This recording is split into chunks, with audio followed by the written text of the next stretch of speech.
Hai sahabat Lugas TV, saya Saskia Natasha, reporter Lugas TV. Jangan lupa dukung channel Lugas TV dengan cara like, comment, share, and subscribe. Bye.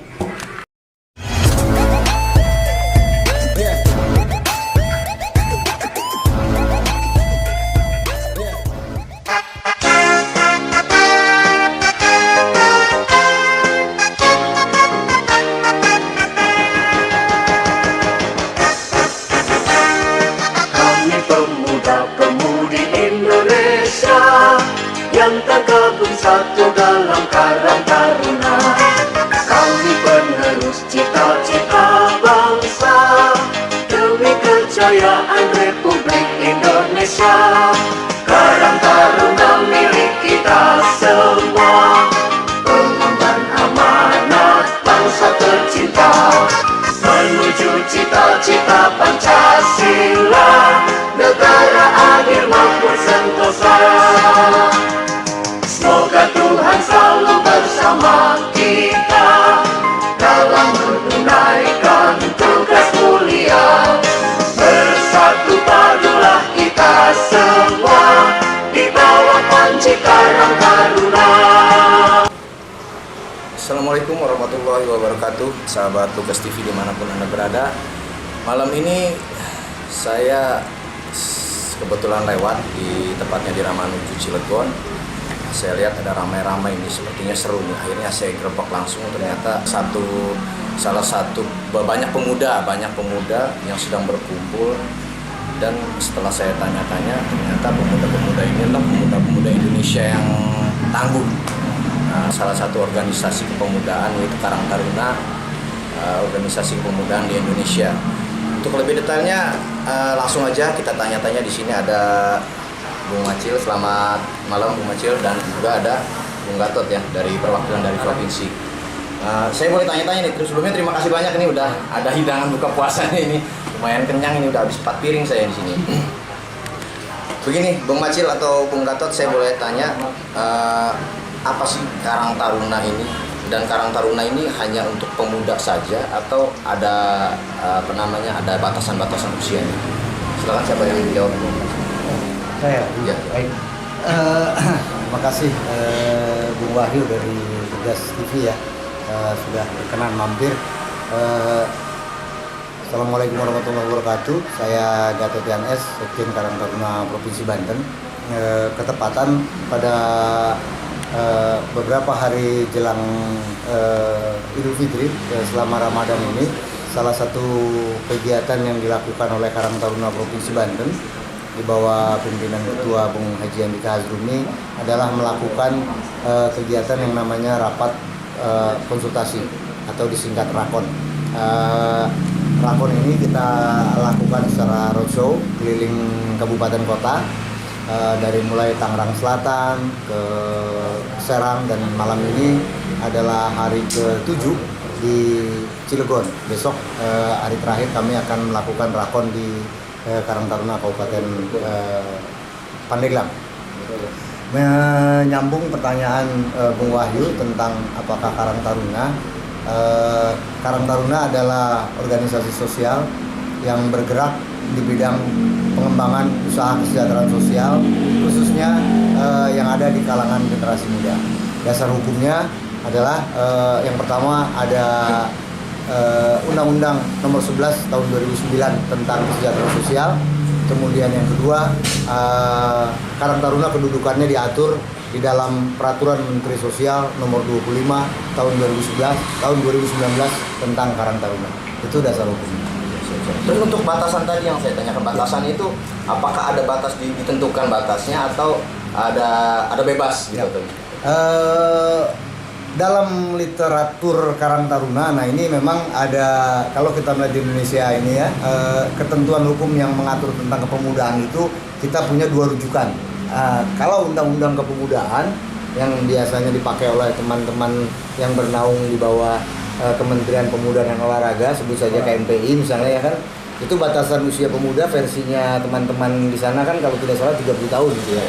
Nah sementara Karang Taruna ini sebenarnya bukan organisasi kepemudaan, tapi organisasi masyarakat ya, yang memang lebih banyak dilakukan atau ditujukan sasaran juga untuk pemuda. Maka terkait batasan usia di dalam Permensos disebutkan bahwa keanggotaan Karang Taruna itu batasan usianya dari umur 11 sampai 45 tahun. Itu keanggotaan. Keanggotaan gitu. Baik. Lalu Karang Taruna sendiri ini tingkatannya ya, mencakupnya itu untuk sampai ke RT ke RW atau sampai ke kelurahan saja?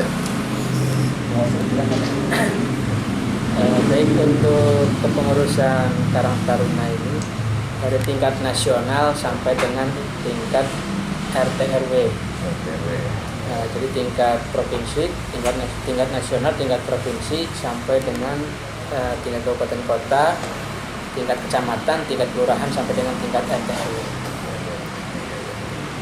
Tapi nanti nih, sebelum saya lanjut nih, pemirsa, teman-teman sahabat Tugas TV ini kita buka masker, kita berdekatan begini karena kita sudah suntik ya pastinya ya. Sudah disuntik, jadi makanya aman nih dari Covid nih. Lanjut ya pertanyaannya. Terus di dalam Karang Taruna itu ada bidang-bidangnya. Ada bidang-bidang. Kira-kira kalau yang Bung Acil atau Bung Gatot sendiri tahu, ada berapa bidang yang ada dalam Karang Taruna? Secara khusus sebenarnya Atau berbeda dengan pembidangan Karang Taruna itu diatur di dalam anggaran rumah tangga Karang Taruna. Hanya disebutkan sekurang-kurangnya. Sekurang-kurangnya itu ada sekitar 8 pembidangan gitu ya. Kesemuanya kalau tidak mungkin tidak bisa saya uraikan, tapi kesemuanya bidang-bidang itu lebih ditujukan pada tadi upaya pengentasan masalah kesejahteraan sosial khususnya yang ada di kalangan generasi muda. Di antaranya tadi bidang usaha ekonomi produktif, bidang pengembangan usaha. Jadi semuanya yang berkaitan dengan pengembangan kewirausahaan. Oh gitu ya. Jadi ya bisa ditentukan lah ya bidang-bidangnya ya. Terus sejauh ini program atau kegiatan apa yang sudah berjalan baik di Kota Cilegon atau di provinsi? Dari Bung Mas silakan. Di Kota Cilegon sendiri apa sudah ada? Untuk sementara ini Karang Taruna tingkat Kota Cilegon baru saja dilantik bulan lalu ya. Baru dilantik ya. Baru dilantik bulan lalu.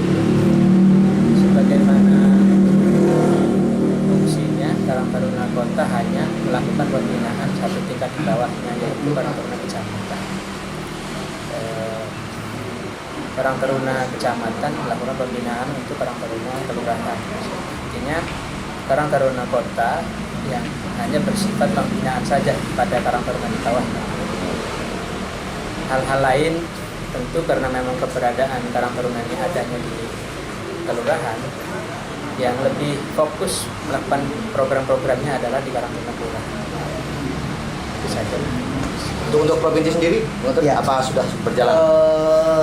Kalau untuk provinsi, khususnya pada kepemimpinan Bung Haji Andika Hazrumi, beliau menjadi ketua Karang Taruna itu sejak tahun 2010, periode pertama, periode keduanya 2015-2020, dan alhamdulillah pada tahun 2020 kemarin kita sudah menggelar temu karya dan kembali seluruh pengurus kabupaten kota sepakat meminta beliau untuk kembali menjadi atau memimpin Karang Taruna 5 tahun ke depan. Nah, program-program yang telah kami lakukan sejak 2010 itu yang boleh kita katakan menjadi unggulan Karang Taruna itu adalah salah satunya itu program Tawira atau Taruna Wirausaha. Taruna Wirausaha ini adalah sebuah upaya mengentaskan masalah kesejahteraan sosial di kalangan generasi muda melalui sektor kewirausahaan. Kita tahu bersama bahwa saat ini penyandang masalah sosial itu umumnya diderita oleh kalangan generasi muda di satu sisi. Tapi di sisi lain ada juga suatu survei yang mengatakan bahwa yang paling berpotensi untuk mengentaskan masalah sosial itu justru adalah generasi muda itu juga. Makanya Bung Andika di Karang Taruna lebih memfokuskan diri bagaimana merancang sebuah program agar pemberdayaan generasi muda ini, khususnya pemberdayaan di sektor perekonomiannya. Karena hal yang paling krusial diderita oleh kalangan anak muda, persoalan apapun itu hulunya sumbernya pasti dari persoalan ekonomi, ya, persoalan pekerjaan, persoalan pengangguran. Itu yang kemudian memicu munculnya persoalan-persoalan sosial di kalangan generasi muda. Karena tidak bekerja, menganggur, kemudian terjebaklah pada pergaulan-pergaulan yang tidak baik, perilaku-perilaku yang merugikan masyarakat. Nah, ini yang kita antisipasi sekaligus kita eliminir dengan cara program Tawira itu, program Taruna Wirausaha. Konsep yang paling mendasar dari program Taruna Wirausaha itu capaiannya adalah kita punya sasaran atau punya target menciptakan one village one product.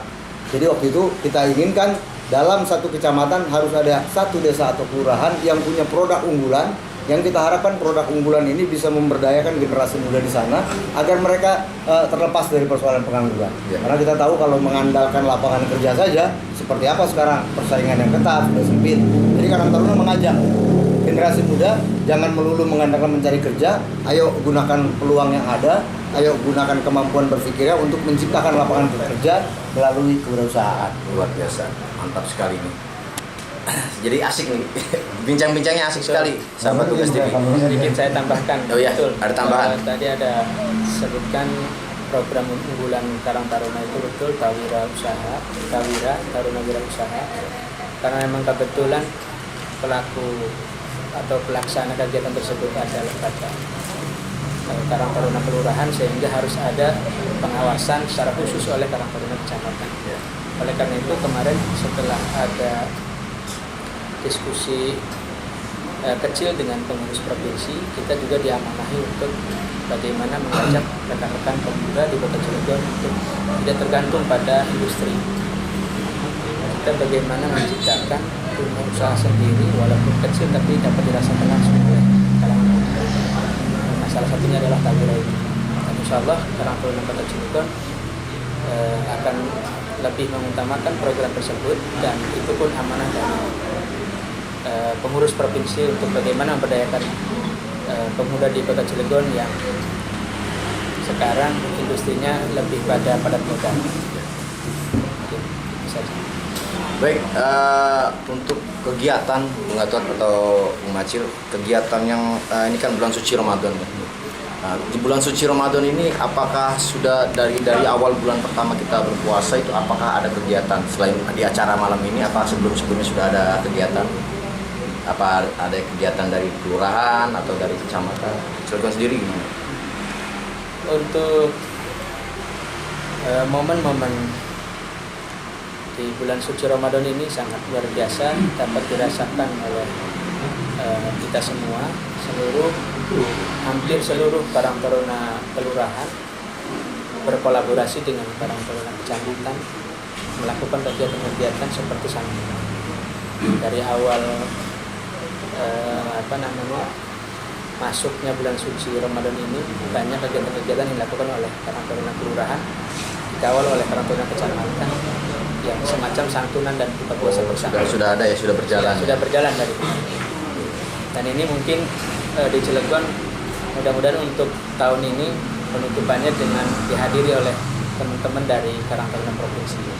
Untuk provinsi sendiri apa ada kegiatan? Ya, kalau provinsi secara khusus tadi kita kan lebih banyak memanfaatkan ini untuk bersilaturahmi, tapi dalam silaturahmi itu tadi isinya tadi penguatan kelembagaan ya, seperti yang baru kita lakukan. Namun kalau saya memantau teman-teman di kabupaten kota juga sudah sangat kreatif ya dalam mengisi suasana Ramadan ini. Ya seperti tadi Cilegon sampaikan, buka puasa, santunan, kegiatan-kegiatan keagamaan. Mungkin kalau tidak dalam situasi pandemi, dulu tuh saya sering memantau banyak juga teman-teman kabupaten kota, kecamatan dan kelurahan yang melakukan kegiatan yang bersifat kesenian. Misalnya festival beduk dan sebagainya gitu. Dan Cilegon satu saya tertarik sebelum ke pengurusan Bung Macil itu periode-periode yang lalu itu Cilegon itu salah satunya sering terlibat secara langsung dan resmi membuka posko pengamanan mudik di Pelabuhan Merak. Itu sebelum pandemi ya. Nah mungkin ini tidak dilakukan karena memang mudiknya ditiadakan. Jadi kalau Cilegon saya lihat luar biasa sekali kegiatan dalam mengisi Ramadan ini. Siap-siap. luar biasa sekali kok teman-teman Lugas TV. Semoga amal dan ibadahnya teman-teman Karang Taruna ini diterima sisi Allah Subhanahu wa taala ya. Terus ini pertanyaannya ini kayaknya saya terlalu dalam nih, nggak apa-apa nih ya, terlalu dalam ini agak sedikit. Terkait dengan kegiatan-kegiatan pastinya memerlukan dana. Nah, pertanyaan saya, dananya ini dari mana dan seperti apa pemanfaatannya? Silakan, siapa yang mau jawab dulu nih? Silakan. Baik, kalau untuk ya mungkin ini biaya personal kali yang dimaksud. Iya, maksudnya biaya personal. Kebetulan memang karena Karang Taruna adalah bagian daripada kementerian pemerintah. Ini alhamdulillah kita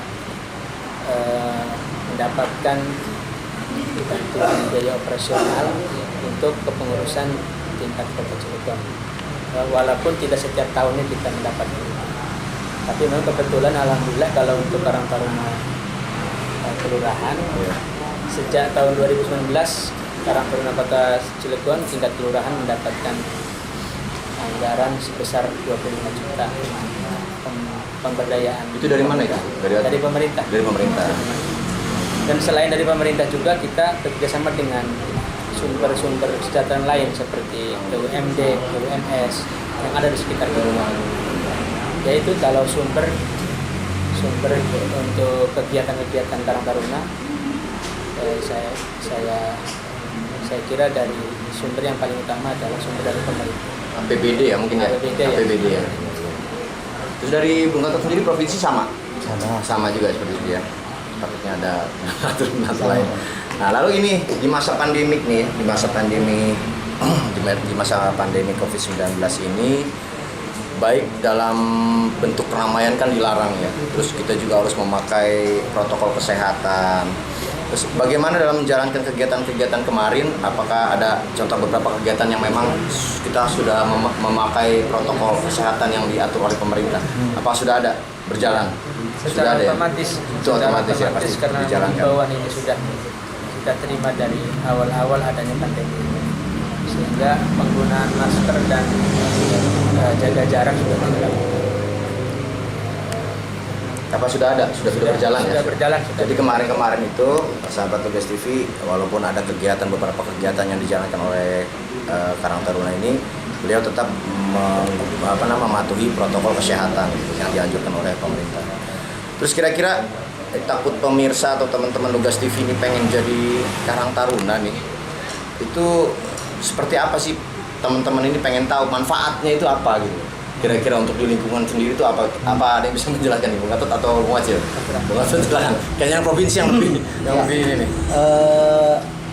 Pertama, kalau manfaat Karang Taruna secara kelembagaan, tadi Karang Taruna itu kedudukannya awalnya sebenarnya sejarah berdirinya Karang Taruna itu adalah bentukan masyarakat, bukan bentukan pemerintah. Tahun 60 itu Karang Taruna dibentuk oleh sekelompok anak muda yang ingin mengurangi atau menekan kenakalan remaja pada kala itu. Nah, lambat laun karena kedudukannya dianggap oleh pemerintah mendatangkan manfaat, maka pemerintah kemudian memperkuat posisinya melalui tadi di dalam GBHN ada penjelasan tentang Karang Taruna. Artinya memberikan Karang Taruna legitimasi hukum yang kuat. Nah, kalau ditanya manfaat, ya tadi manfaat Karang Taruna adalah Karang Taruna dianggap organisasi yang bisa salah satu garda bagi pengentasan masalah kesejahteraan sosial di tengah generasi muda. Itu secara umum, secara kelembagaan ya. Namun kalau saya boleh menyampaikan kepada masyarakat Cilegon, khususnya generasi muda, masuk menjadi anggota dan pengurus Karang Taruna, secara langsung atau secara tidak langsung sebenarnya kita sudah melatih diri kita sudah mulai membangun dan menggali sumber daya yang kita miliki untuk menghadapi kehidupan yang sungguhnya berat. Jadi salah satu bekal generasi muda untuk bisa menghadapi persaingan hidup, apalagi di tengah sekarang kondisi persaingan global, ya kan, teknologi yang begitu luas, persaingan yang menjadi ketat, maka Karang Taruna menjadi wadah yang tepat bagi teman-teman sekalian untuk mulai melatih diri, untuk mulai mengasah kemampuan agar benar-benar bisa bersaing pada kehidupan yang sesungguhnya. Wah, mantap sekali. Oke, ini sebelumnya sebenarnya saya masih banyak pertanyaan, cuman karena waktu kan pengen tarawih juga ya, betul ya. Bung Wajil terus sebelum pada ini juga kayaknya ngisi-ngisi pom bensin juga nih kayaknya. Belum ya. Jadi ini aja untuk yang terakhir dari Bung Macil dulu, bisa memberikan closing statement ya buat pemirsa atau teman-teman Karang Taruna lain di luar sana.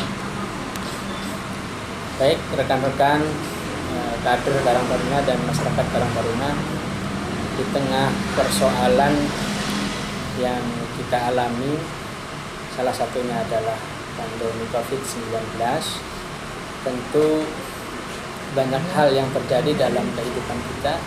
Ini adalah bagian daripada bagaimana merubah pola hidup kita sendiri. Terkhusus bagi teman-teman rekan-rekan pemuda Karang Taruna, mari kita tetap semangat untuk bagaimana meningkatkan perekonomian di tengah kesulitan yang kita rasakan sekarang ini dengan berbagai hal, baik karya untuk meningkatkan kreativitas maupun menciptakan lapangan pekerjaan dengan dengan kegiatan-kegiatan yang dapat menghasilkan, yaitu dengan UMKM yang kita bisa lakukan, baik dari tingkat yang sekecil mungkin maupun yang bisa dapat dirasakan secara umum. Dari Bung Gatot silakan motivasinya atau himbauan lah buat teman-teman. Closing statement ya. Ya, closing statement. Baik, ada satu pepatah Yunani yang mengatakan air yang melubangi batu itu bukan karena kekuatannya, tapi karena ia jatuh di tempat yang sama secara terus-menerus. Saya ingin menyampaikan kepada seluruh generasi muda di Kota Cilegon, jadilah seperti air yang melubangi batu. Jangan berpikir kita tidak mampu, karena kalau kita lakukan terus-menerus, apapun bisa kita lakukan. Ini harus menjadi motivasi kita, karena hidup yang paling harus kita jadikan berarti adalah hidup yang terus-menerus berbuat sebisa mungkin untuk kepentingan orang banyak. Karena sejatinya kita melakukan apa yang kita inginkan itu bukan diukur dari bagaimana kita berbuatnya, tapi dari bagaimana kita berusahanya. Terima kasih. Baik, sahabat Lukas TV, tadi bincang-bincang sedikit dengan perwakilan dari provinsi ya, dengan Ketua Cilegon, Ketua Macil ya, Bung Madi, terima kasih waktunya, Bung Gatot juga terima kasih banyak. Oke, itu aja pemirsa Lukas TV dimanapun Anda berada. Nanti banyak acara-acara selanjutnya di Lukas TV, jangan lupa nonton dan bantu like dan subscribe di acara Lukas TV. Terima kasih, Assalamualaikum warahmatullahi wabarakatuh. Terima kasih ya, Gatot ya.